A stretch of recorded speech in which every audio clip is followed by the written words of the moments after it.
This lesson is going to be on the first couple vignettes in House on Mango Street. So at this point, if you've been following along with my videos, you should have already looked at the cover, front and back of the book. We've discussed the author. We read through the introduction by Sandra Cisneros, and you should have completed an online web quest, or at least watched that video to get a reference of the importance of looking into the author's background and the context for reading the book and making connections between Sandra Cisneros and Esperanza Cordero, the main character. So now we're going to jump in and read the first vignette, The House on Mango Street. We didn't always live on Mango Street. Before that, we lived on Loomis on the 3rd floor, and before that, we lived on Keeler. Before Keeler, it was Paulina, and before that, I can't remember. But what I remember most is moving a lot. Each time it seemed there had been one more of us. By the time we got to Mango Street, we were 6. Mama, Papa, Carlos, Kiki, my sister Nenny, and me. The house on Mango Street is ours, and we don't have to pay rent to anybody or share the yard with the people downstairs or be careful to not make too much noise, and there isn't a landlord banging on the ceiling with a broom. But even so, it's not the house we thought we'd get. We had to leave the flat on Loomis quick. The water pipes broke and the landlord wouldn't fix them because the house was too old. We had to leave fast. We were using the washroom next door and carrying water over in empty milk gallons. That's why Mama and Papa looked for a house, and that's why we moved into the house on Mango Street, far away on the other side of town. They always told us that one day we would move into a house, a real house, that would be ours for always so we wouldn't have to move each year. And our house would have running water and pipes that worked, and inside it would have real stairs, not hallway stairs, but stairs inside like the houses on TV. And we'd have a basement and at least 3 washrooms, so when we took a bath we wouldn't have to tell everybody. Our house would be white with trees around it, a great big yard, and grass growing without a fence. This was the house Papa talked about when he held the lottery ticket, and this was the house Mama dreamed up in the story she told us before she went to bed. But the house on Mango Street is not the way they told it at all. It's small and red with tight steps in front and windows so small you'd think they were holding their breath. Bricks are crumbling in places and the front door is so swollen you have to push hard to get in. There is no front yard, only 4 little elms the city planted by the curb. Out back is a small garage for the car we don't own yet and a small yard that looks smaller between the 2 buildings on either side. There are stairs in our house, but they're ordinary hallway stairs, and the house only has 1 washroom. Everybody has to share a bedroom, Mama and Papa, Carlos and Kiki, me and Nenny. Once when we were living on Loomis, a nun from my school passed by and saw me playing out front. The laundromat downstairs had been boarded up because it had been robbed 2 days before, and the owner had painted on the wood, "Yes, we're open," so as to not lose business.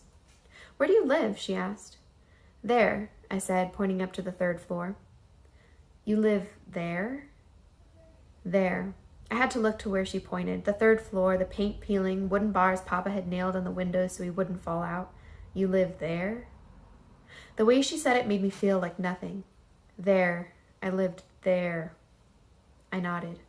I knew then I had to have a house, a real house, one I could point to. But this isn't it. The house on Mango Street isn't it. For the time being, Mama says. Temporary, says Papa. But I know how those things go. Okay, now that we've read this first vignette, let's discuss it. So, based on what we've read and what we've already talked about with Sandra Cisneros, what connections can we draw between Esperanza and her narration and Sandra's own life? I'm going to give you a second here to pause the video. I'd like you on a sheet of paper to write down on one side Sandra, on one side Esperanza. Let's make some connections, draw some similarities between them. Actually, on your piece of paper, let's actually set up a Venn diagram. So a Venn diagram is where you have the 2 circles and they meet in the middle with a little bit of overlap. So on one side of the circle will be Sandra, on one side will be Esperanza. The middle is going to be what is similar between them. Go ahead and pause the video, and as soon as you're finished taking your notes, unpause and let's continue our discussion. Okay, so now that you've finished writing down your Venn diagram, let's discuss the similarities. So if we look at Esperanza as a main character, we can definitely say that she is similar to Sandra in terms of poverty. Sandra, in her introduction, talks a little bit about her Latina culture and kind of growing up in a sense of poverty and kind of struggling to make it. Now, in the introduction, it doesn't outright say that her family was poor, but she does speak to how her father worked very hard to provide a good life for them. She also talks about trying to have affordable rent in the place that she lived, and also the students that she taught and their experiences, and how the students that she taught who lived in these poor areas greatly influenced the characters in her book.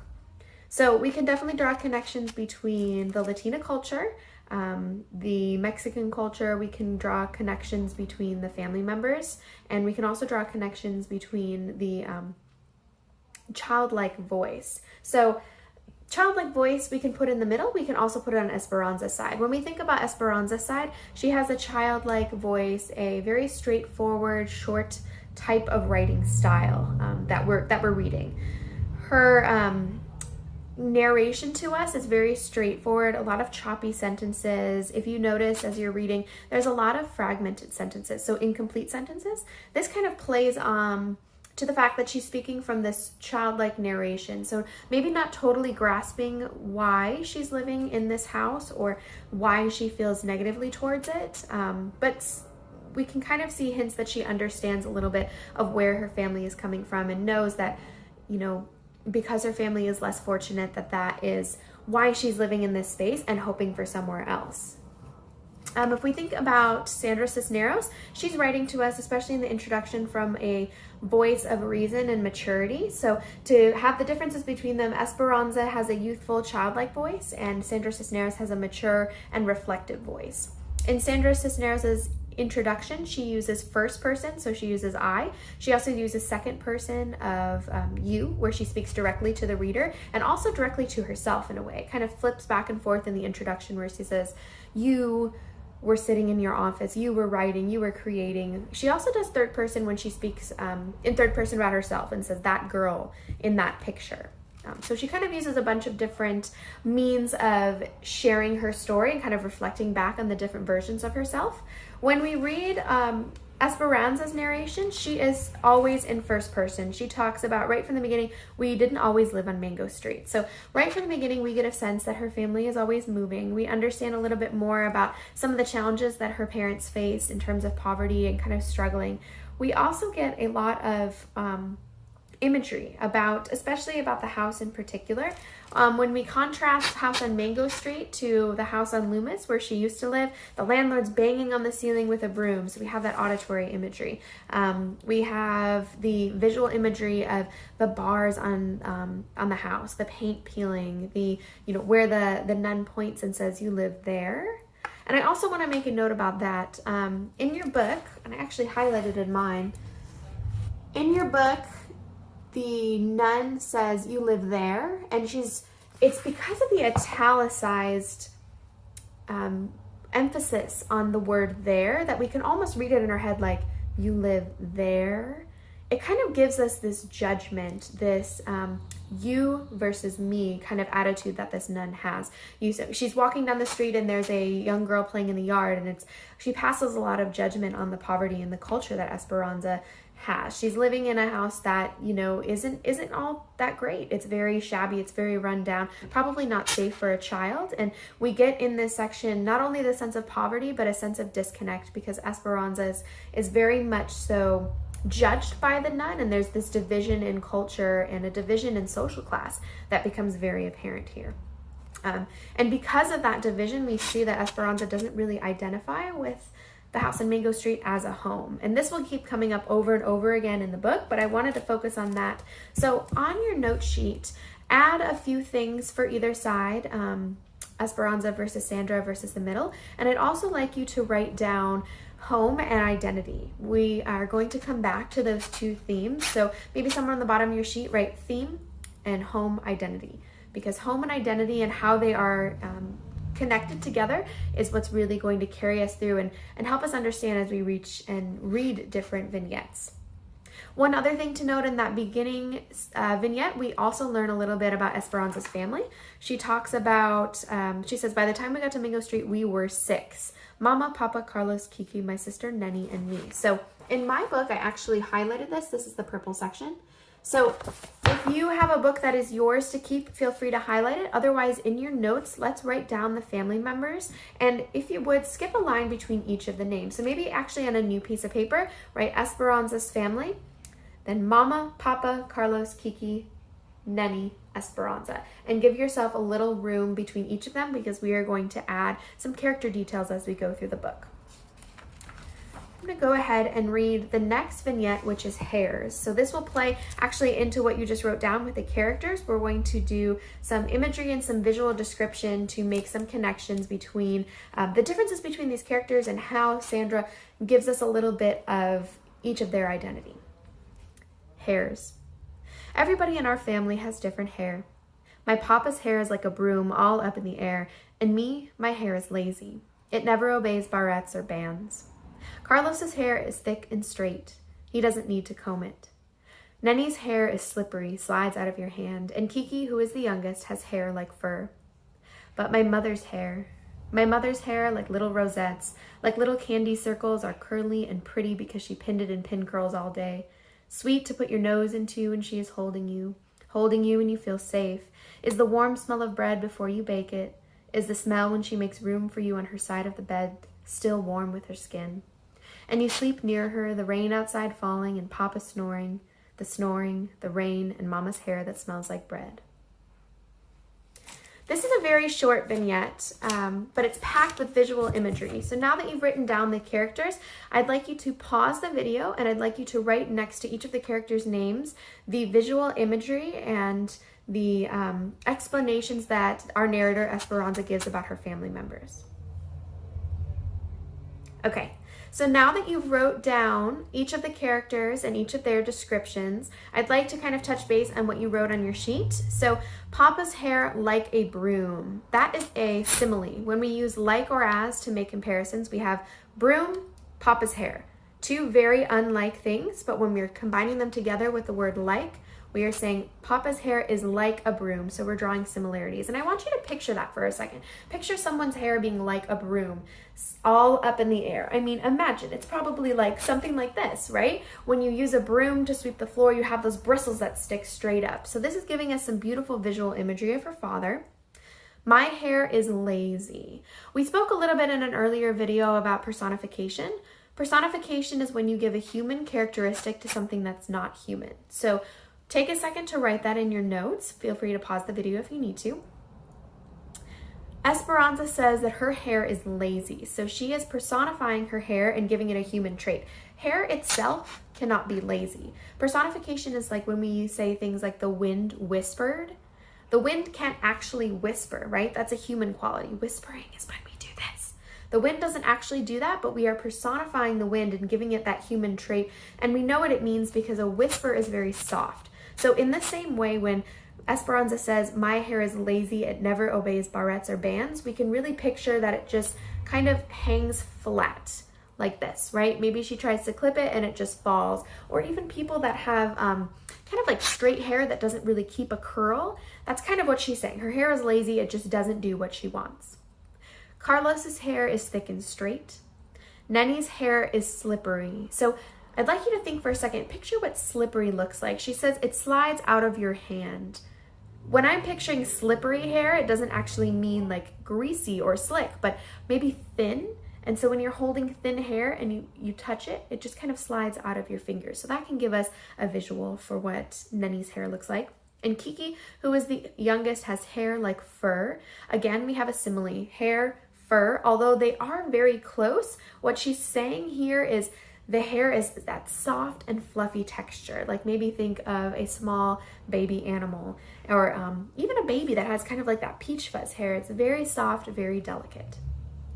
So I'd like you to pause the video for a second, and next to each of the descriptions where you wrote down the visuals for each character, if you haven't already, please add where we see similes and personification. And then I'd like you to draw a little sketch on next to each character of what you think each of their hair looks like. This will just be something that we come back to help us visualize our characters as we go. Okay. The last character that we actually didn't touch on yet is Mama, and that's because the description for her pretty much takes up all of the vignettes for hairs. So Esperanza really talks a lot about her mother's hair, and actually what's very interesting about how she describes her mom is she uses a long run-on sentence that adds a ton of visual. It's almost like a lyrical kind of cadence in a way. It reminds me of a lullaby where she says, my mother's hair, like the rosettes, like this, like that, and she keeps going. So she draws connections between like little rosettes, so rosettes like little candies, like little pin curls. So again, we have some similes here. And then she gives us some olfactory imagery. Sweet when you put your nose to it, smells like warm baked bread. If you're thinking of warm baked bread, I think of when I go to Panera Bread, for example, and you just have that homey feeling, or when I was younger and my mom was cooking food. I think the focus of, and the reason why Sandra Cisneros uses that olfactory imagery and combined with the visual imagery is to really give us a picture of how mama to Esperanza represents home. It's very comforting. It's curling up next to her in bed while the rain is falling. I mean, that's just a beautiful image of just comfort and softness. And then the smelling like bread that smells like home, and, you know, curly and pretty, sweet when you put your nose into it. She has all this beautiful imagery that combines to give a picture of mom. And I just want to show you too on here. We start right here talking about mom, and this is all one sentence, all the way to right here where it says Papa snoring. So that is one long and run-on sentence, but I think in this sense it's really effective to give us that lyrical cadence of comfort when we're talking about mom and what her hair is like. So if you haven't already added mom to the list of your characters, go ahead and do that now. Feel free to pause the video. I am going to do one more vignette. The next one is boys and girls. Boys and girls. The boys and girls live in separate worlds. The boys in their universe and we sit in ours. My brothers, for example, they've got plenty to say to me and Nenny inside the house, but outside they can't be seen talking to girls. Carlos and Kiki are each other's best friend, not ours. Nenny is too young to be my friend. She's just my sister, and that's not my fault. You don't pick your sisters, you just get them, and sometimes they come like Nenny. She can't play with those Vargas kids or she'll turn out just like them, and since she comes right after me, she is my responsibility. Someday I will have a best friend all of my own, one I can tell my secrets to, one who will understand my jokes without having to explain them. Until then, I am a red balloon, a balloon tied to an anchor. Okay, again, we have a lot of imagery here. Let's start with the last sentence. Until then, I am a red balloon, a balloon tied to an anchor. What type of literary device do you think this is? I'd like you to pause the video for a second and write down this last sentence. I am a red balloon, a balloon tied to an anchor, and then write down what type of literary device you think it is. Okay, so I am a red balloon, a balloon tied to an anchor. Here we don't have like or as, but we're drawing a comparison between a red balloon and Esperanza, and she's talking in first person about herself. So two unrelated things, right? A balloon, a person, there's no connection. But when we are saying they're similar, we are not using like or as. That is going to be a metaphor. So hopefully you wrote that down. If not, fix it in your notes. A metaphor is a great literary device to offer us more ways to be symbolic in our writing and also to do character descriptions, as opposed to saying, you know, well, let's back up for a second. What is she trying to say here? I am a red balloon, a balloon tied to an anchor. Imagine a balloon, right? A balloon's purpose is to soar. It flies. It's filled with helium. It goes up into the air. If you let a balloon go, it escapes. So when she says, I am a balloon tied to an anchor, it gives us this image of something that is supposed to go up and float away, and yet it's tied down, it's held back. And an anchor is a very firm image. An anchor can hold a boat. It's something very strong. So when she says, someday I will have a best friend on all of my own, one I can tell my jokes to, etc., but I am a red balloon, in a way she's saying she's lonely, right? She's trying to find friends. She's trying to find her own place in the world, but she hasn't found that yet. And so until then, she's tied down. She's attached to this anchor. So this is a beautiful way to characterize and explain Esperanza without saying Esperanza was lonely. She wanted to have friends and she felt like she was stuck. That's boring, right? But when we use literary devices like metaphor and other descriptions, it helps us to say those boring things in engaging and interesting ways. So now that we've read these first three stanzas, what I'd like you to do for an assignment is to, if you haven't already, add some character descriptions for Nenny and for Esperanza to the character list. And then I want you to take two characters from your life. So that can be you, that can be a parent, a family member, a brother, a friend. It can be someone you go to school with. It can be someone who has influenced you. I'd like it to be somebody that you are personally connected to. So please, no choosing a celebrity or a famous person or anything like that. Please choose somebody that you are connected to. Two people. And on a sheet of paper, I'd like you to write that person's name. And then I'd like you to draw a picture. And then I'd like you to describe that person in 3 sentences. So for example, let's say I'm going to talk about myself. You can talk about yourself too, that's an option. So I would say Marissa, I would say has brown hair, loves her family and friends and dogs, and enjoys writing poetry. So those are just basic sentences. So first what I want you to do is pick your character, draw a sketch, 3 basic sentences about who that person is or physical descriptions of what they look like. From those 3 sentences, I'd like to challenge you to use a metaphor, a simile, or a personification. Those are your 3 options, or visual imagery, so 4. Those are your 4 options. Choose 2 for each person, and I'd like you to describe that person again using the 2 that you've chosen. So again, simile, metaphor, visual description, or personification, and go back and take those 3 boring sentences and describe your character in an engaging way. So if I were to use my same example, I think I said I have brown hair. Instead of saying I have brown hair, I could say my hair is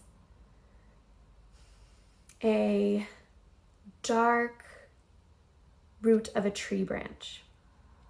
Just an example. So my hair is a dark root of a tree branch, or a dark tree branch rather. I guess root, tree branch, 2 different things. So if I'm saying a dark tree branch, I am saying my hair is a dark tree branch. Hair, tree branch, not related. I said one is the other, so I'm using a metaphor here. So I would write that down and I would label it metaphor. For my other one, I'm going to do personification. And I said I like to write poetry as one of the other facts about me. So I will say her poetry ached with heaviness. So poetry can't ache, right? Our words can't ache. But what I'm trying to say is my poetry is very emotional, and maybe it's even sad. Heaviness implies sadness. So my poetry aches with heaviness is personification of saying the poetry is aching, right?